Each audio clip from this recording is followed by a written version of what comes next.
All right, parts of speech. We have 8 parts of speech in the English language, and one of them is kind of superfluous, so it's at the bottom and crossed out right now. But the big 3 to really focus on in early grammar development would be nouns, pronouns, and verbs. Beyond that, we have adjectives, adverbs, prepositions, and conjunctions, and the not very necessary interjections. So it's important to remember when we talk about the parts of speech that this is a framework that was created long after the language was created as a way to help teach people primarily writing, but also how to speak English. So we've got nouns. They're people, places, things, and ideas. So you can have proper nouns like Bob or President Obama, or you can have common nouns referring to people like a relationship title like sister. You have places like a state or a city or a medical campus like Mayo Clinic campus, the emergency room. You have things, anything that you can pick up, and then also things that are conceptual, not concrete or abstract. So like a book, stethoscope, telephone, hair, H2N3, and then abstract ideas like love, hate, the formula E=mc², etc. A big thing to remember about nouns in English is that we have common nouns, which are not capitalized, so hand, telephone, human. In other languages, they are capitalized, so for example, German. If you are speaking more than one language, it's sometimes hard to keep straight, but common nouns, lowercase, proper nouns, capitalized. So, for example, the name of a virus, like Ebola, in most cases, names of things in the field of medicine are lowercase unless it's named after a person or a place or an event. So Ebola would normally be lowercase, except for it's named after a river, because it was incorrectly named after what people thought was the closest river when it was first discovered. So that's why it's capitalized. But for example, the rhinovirus, or the common cold, is not named after a person or a place or proper noun like that, so it is lowercase. We've also got pronouns that basically take the place of nouns so that we don't have to keep using that noun over and over again, which would get repetitive. And if you're old enough, you might remember Bob Dole, a politician. He used to talk about himself in the third person rather than using appropriate pronouns, and people didn't always like that. So, for example, he would say, Bob Dole thinks that you should vote for Bob Dole because Bob Dole can do great things for you, instead of saying he and his, etc. So you've got personal pronouns, singular, I, me, you, she, he, it. And you've got plural personal pronouns, we, us, you, which note could be singular or plural, they, and them. And then you've got possessive pronouns, singular, mine, my, your, yours, etc. Plural, our, ours, their, theirs, etc. Those are the 2 groupings that people are fairly familiar with. People don't always associate the interrogative, indefinite, and demonstrative pronouns as being pronouns, but they are. So, for example, the word who is usually used as a pronoun. Whom, for the most part, people don't use anymore because we use it incorrectly. But if you want to sound very proper, you can use whom when you're referring to the object of a sentence.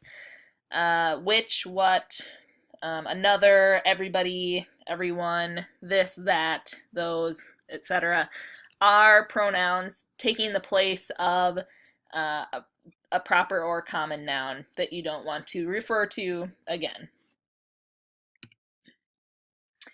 Verbs are words that express action or some type of existing or being. Main verbs are the verbs that tell the listener or the reader what the subject of the sentence is doing. And they actually change tense or change forms when you change the tense of the sentence. So if you want to check to see, is this really the main verb of the sentence or just a different type of verb, like a helping verb, linking verb, etc., change the tense from, say, past tense to present tense, and the word that is changing form is the main verb. So, for example, I ran to the store, I run to the store each week, I have run to the store, I am running to the store, etc. Helping verbs are words that come before the main verb to help set up the sentence. They help us with creating the perfect tenses and participles. So we have 23 forms in English: have, has, had, do, does, did, be, being, been, am, etc., etc., etc. And you can see them paired up with a main verb. He does ride bike is slightly different in meaning from he rides bike. Like in this case, he does ride bike. Like an affirmative if somebody asked a question, or defensive if somebody says, does he really ride bike? He does ride bike. Tina has been doing a good job. Slightly different from Tina is doing a good job or Tina does a good job, because she might not be doing a good job anymore, right? That's what has been can do when put into that sentence.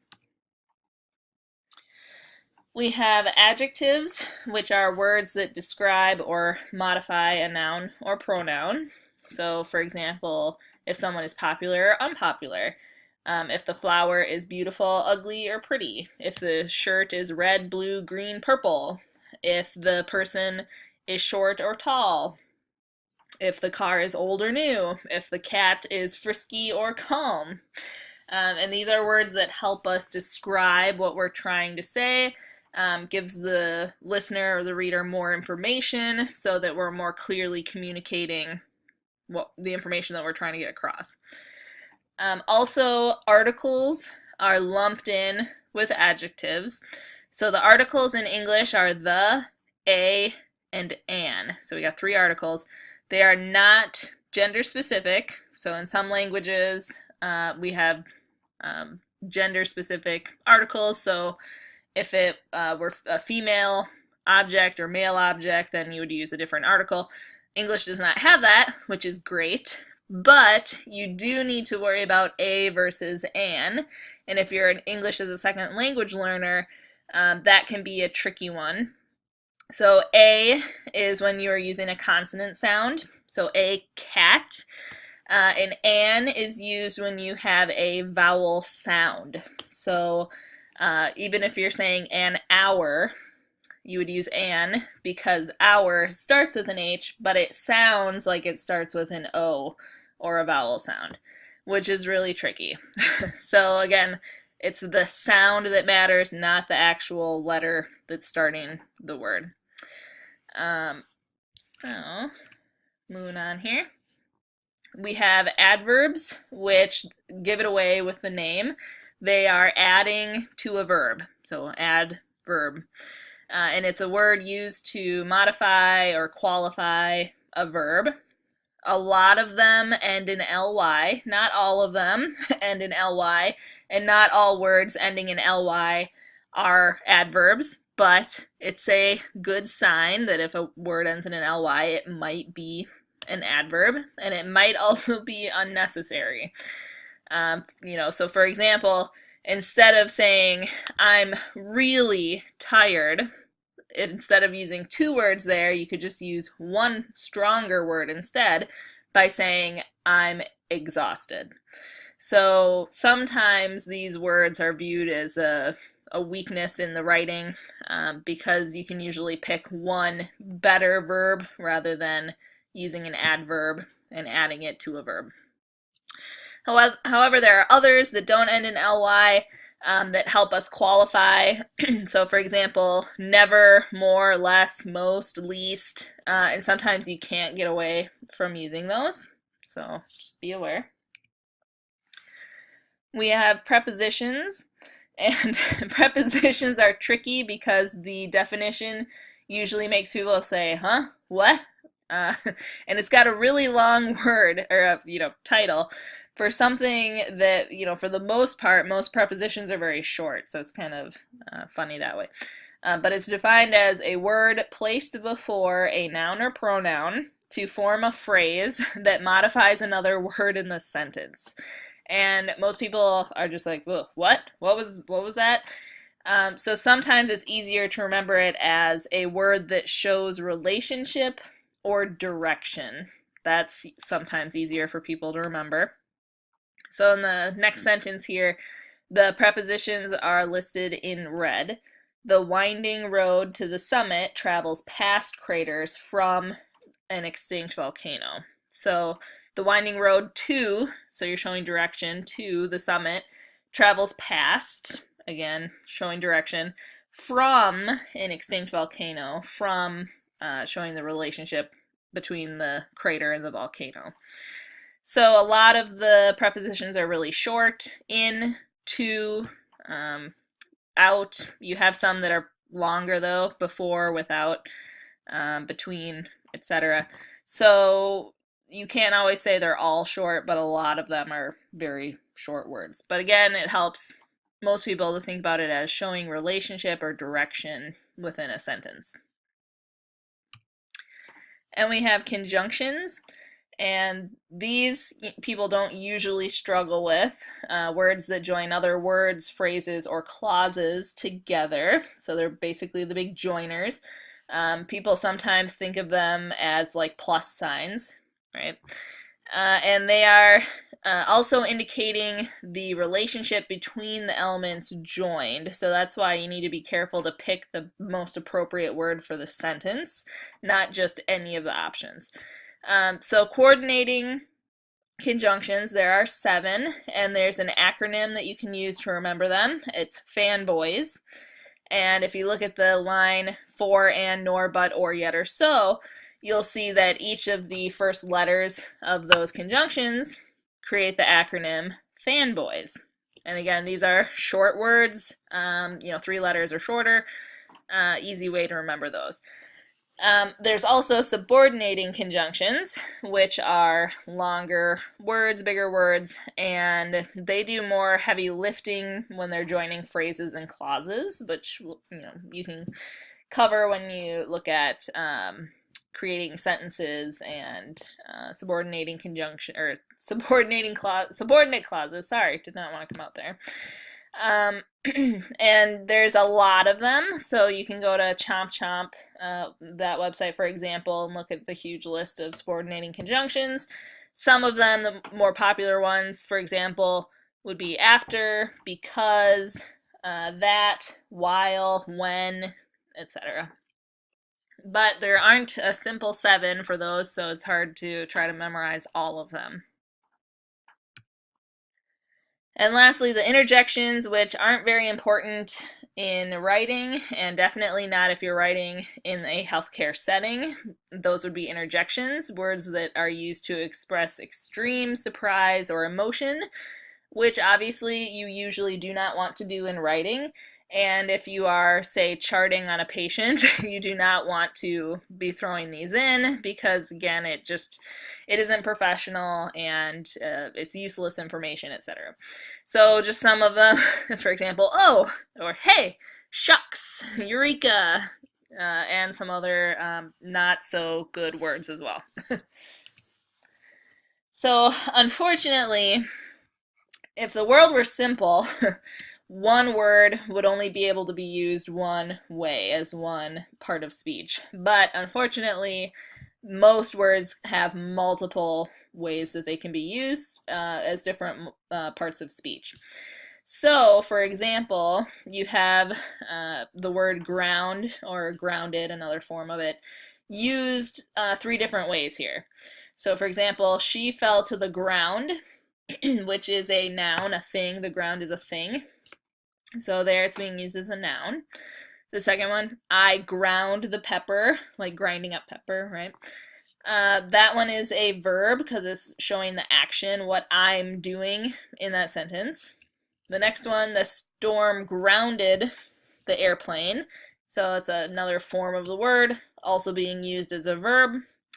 And number 4, he bought ground pepper, and that's being used as an adjective. So what type of pepper is it? It's ground pepper, not like a chili pepper or something like that.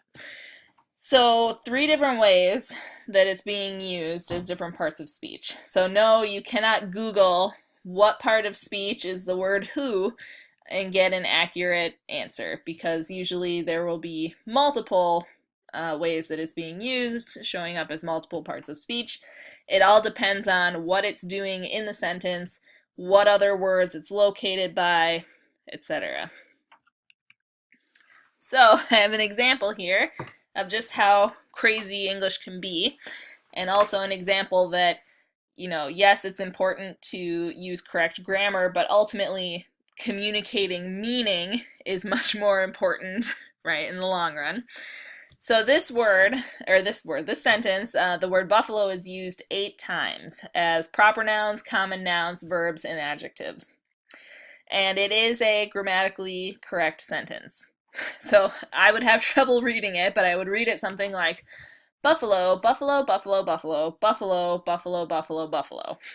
And because the word buffalo can be used as a proper noun, like a place, Buffalo, New York, a common noun, like a buffalo the animal, a verb to buffalo or run over somebody, and an adjective, it actually can be read as a sentence.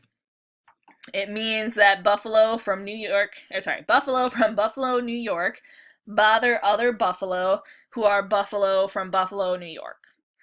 And the biggest thing here is that, yes, it's a grammatically correct sentence using the word buffalo 8 different times with different capitalization, but are you communicating meaning? And for most people, the answer is no. If you said the word buffalo to them 8 times, they're not going to understand what you're trying to say. And so while you're being grammatically correct, you're not conveying the information that you need to convey. So grammar is important, but also making sure you're getting your meaning across is very important as well.